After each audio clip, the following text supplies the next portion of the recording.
जैसे वेदों में इसके कहाँ कहाँ प्रमाण है कि आत्मा निकलने के बाद उसके क्या किस कहाँ जाती है, कैसे जाती है, उसके कुछ मंत्र वगैरह ऐसे कुछ होंगे? जी मुनि जी। ओम। लिखा हुआ है जो अंत्येष्टि संस्कार में मंत्र है, सूर्यम चक्षुर गच्छतु वातम आत्मा। सूर्यम चक्षुर गच्छतु वातम आत्मा। आत्मा वातम गच्छति। आत्मा शरीर से निकल करके वायुमंडल में जाता है, साफ साफ वेद में लिखा हुआ है। वायु में जाता है, वायु से सूर्य में जाता है, सूर्य से चंद्र में जाता है, से जल में जाता है, जल से अन्न में आता है, अन्न से पुरुष के शरीर में आता है, और पुरुष के शरीर से स्त्री के गर्भ में जाता है, फिर शरीर धारण करके उत्पन्न होता है। इस तरह से वेद में बाकायदा प्रमाण है। यजुर्वेद अध्याय 39 का 6ठा मंत्र इसमें प्रमाण है, और संस्कार विधि में अंत्येष्टि संस्कार में ऋग्वेद के मंत्र है, सूर्यम चक्षुर गच्छतु वातम आत्मा। वहां पर आत्मा वायुमंडल में जाता है, ऐसा वह है। यम नाम परमात्मा का है और यम नाम वायु का भी। यमराज नाम का जो परिकल्पना पुराणों में कर रखी, भैंसे पर चढ़ करके कोई भयानक आदमी आता है, वो सब बेवकूफी की परिकल्पना है बिना मतलब की। कोई भैंसा वैसा पर चढ़ करके भयानक नहीं होता। मृत्यु को भयानक दर्शाने के लिए उन लोगों ने उसको भैंसे पर सवार करवा दिया है, वो एक परिकल्पना है। कोई भैंसे पर चढ़ करके यमराज नाम का कोई व्यक्ति नहीं आता कि आया और सत्यवान के प्राणों को ले लिया, फिर उसके बाद में सावित्री ने वरदान मांगा, फिर उसने वरदान दे दिया, फिर अपने वरदान में फंस गया, फिर सावित्री ने अपने प्राणों को लौटा लिया। ऐसा कोई जो व्यक्ति की परिकल्पना पुराणों ने की है ना, उसने सारे लोगों के मन को भ्रमित कर दिया है। यम नाम वायु का है, यम नाम परमात्मा का है। यह यमयति सर्वम जगत स यम परमेश्वर, यह यमते सर्वत्र स यम वायु। जो सर्वत्र विचरण करता है, घूमता रहता है, उसका नाम है यम। तो यम है वायु और यम है परमात्मा। तो जीवात्मा शरीर से निकल करके परमेश्वर की आज्ञा से वायुमंडल में, सूर्य में, चंद्र में, तारों में, नक्षत्रों में, वृक्षों में, वनस्पतियों में, औषधियों में जाता हुआ पुरुष के शरीर को प्राप्त करता है। वह ईश्वर की आज्ञा से जाता है, वायु के माध्यम से जाता है। ये बाकायदा वैदिक प्रमाण है, बाकायदा वेद के मंत्र। और कोई भैंसे पर चढ़ करके आता है, ऐसा कोई वेद का कोई मंत्र नहीं है, और कोई यमराज व्यक्ति, ऐसा भी कोई मंत्र नहीं है। वैदिक प्रमाण में जब माने वायु है, जीवात्मा वायु के माध्यम से विभिन्न लोगों को प्राप्त करता है। इसके तमाम प्रमाण मंत्रों में हैं। जी। इसका मुनि जी निर्धारण नहीं होगा कि कितने दिन में कैसे कैसे क्या होता होगा? नहीं, ऐसा कोई फिक्सेशन नहीं है कितने दिन में होता है।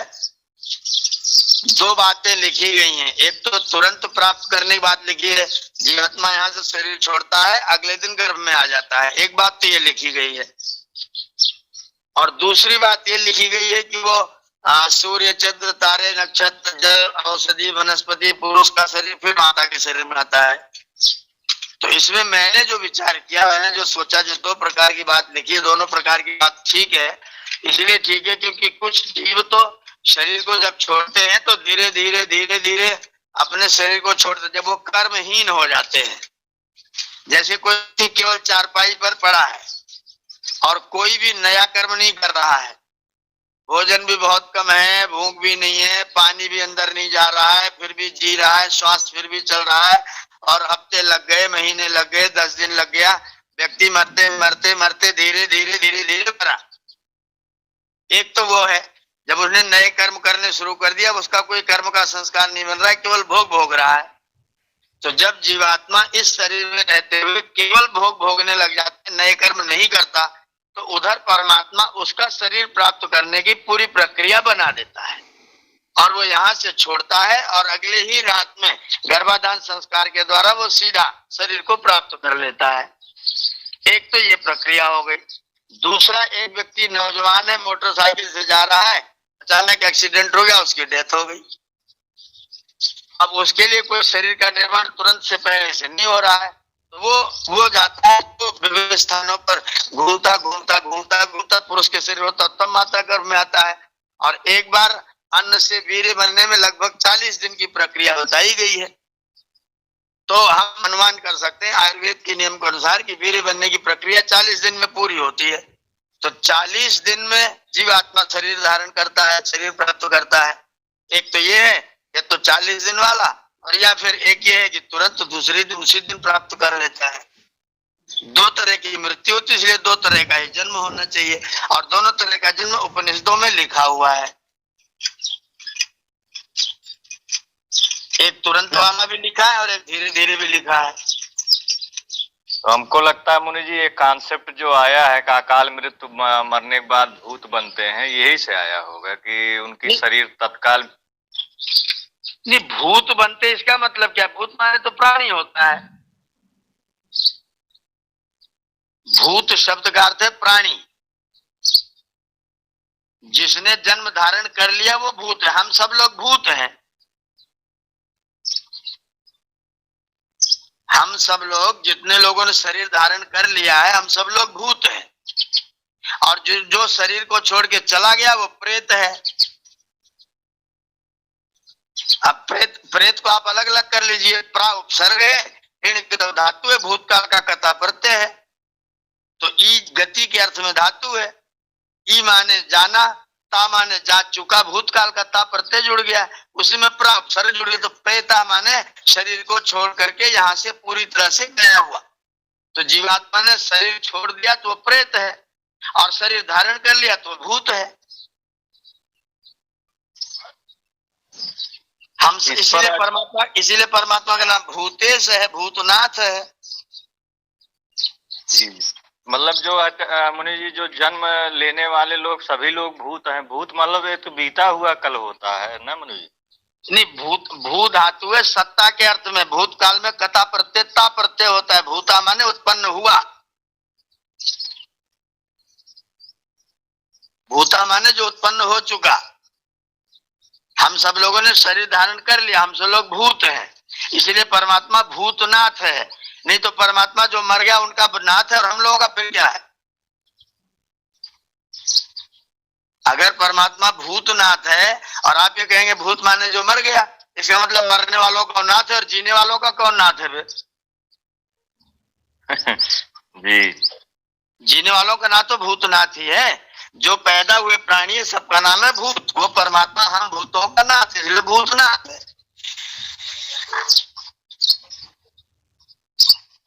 मुझे ये एक और शंका समाधान कर दीजिए।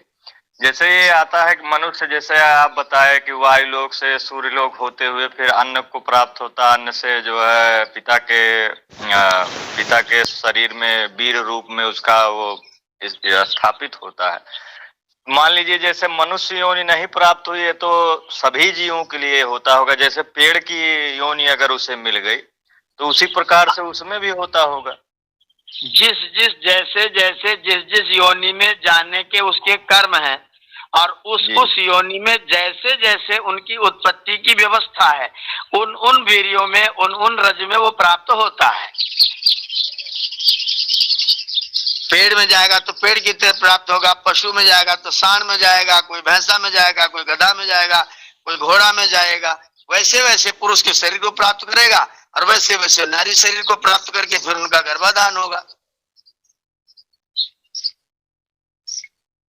जी, धन्यवाद। मुझे मतलब पहले वो जाएगा अन्न में ही, अन्न के माध्यम से वो जाएगा। हाँ, अन्न के माध्यम से जाएगा। अब जो जैसा जैसा अन्न प्राप्त करता होगा वैसा वैसा वो अन्न में जाएगा, फिर अन्न से पुरुष के शरीर में जाएगा।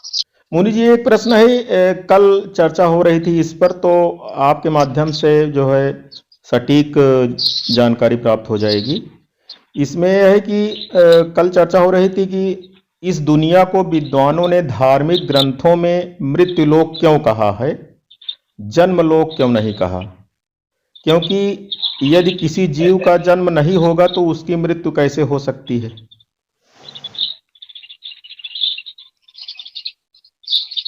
हाँ, बिल्कुल ठीक है।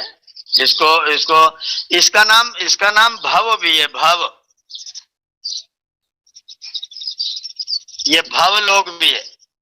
तो भव का मतलब है जन्म लोक, भव माने उत्पन्न होना, इसका नाम भव भी है, मतलब उत्पन्न होने वाला लोक भी है। और सब लोग मर जाते, सब समाप्त हो जाते हैं, इसलिए इसका नाम मृत्यु लोक है। तो जन्म लोक मृत्यु लोक दोनों ही प्रकार का लोक इसको कहा गया है।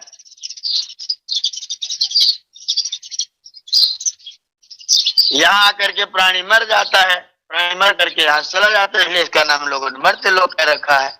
और इसी का नाम भव भी कह रखा है, भवा, जहाँ पर प्राणी पैदा होता है। एक ही नहीं कहा, दोनों ही कहा गया है। मुनि जी, इसमें क्या ये भी जोड़ा जा सकता है कि जैसे पृथ्वी का जो मतलब संरचना है या पृथ्वी देखा जाए तो मरणाधर्म उसके हैं, कोई भी जैसे उत्पन्न होती है तो तुरंत उसमें क्षय होने लगता है। जैसे अगर हम दूध निकालें, दूध भी नष्ट होने लगता है, लोहा निकाल लिए, लोहा धीरे धीरे रख दे तो उसमें जंग लगता है। ऐसे हम पैदा हो गए तो धीरे धीरे उसमें क्षय होता है।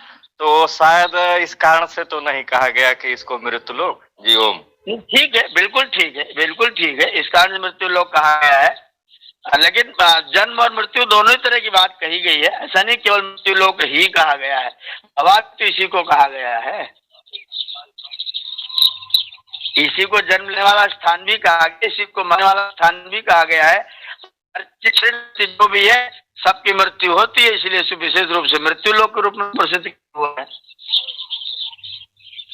ठीक है, ये चिंतन बिल्कुल कि जो भी चीज आती है वो मरना शुरू हो जाती है, उसका कुछ न कुछ नष्ट हो जाता है, इसीलिए इसको मृत्यु लोक कह दिया गया।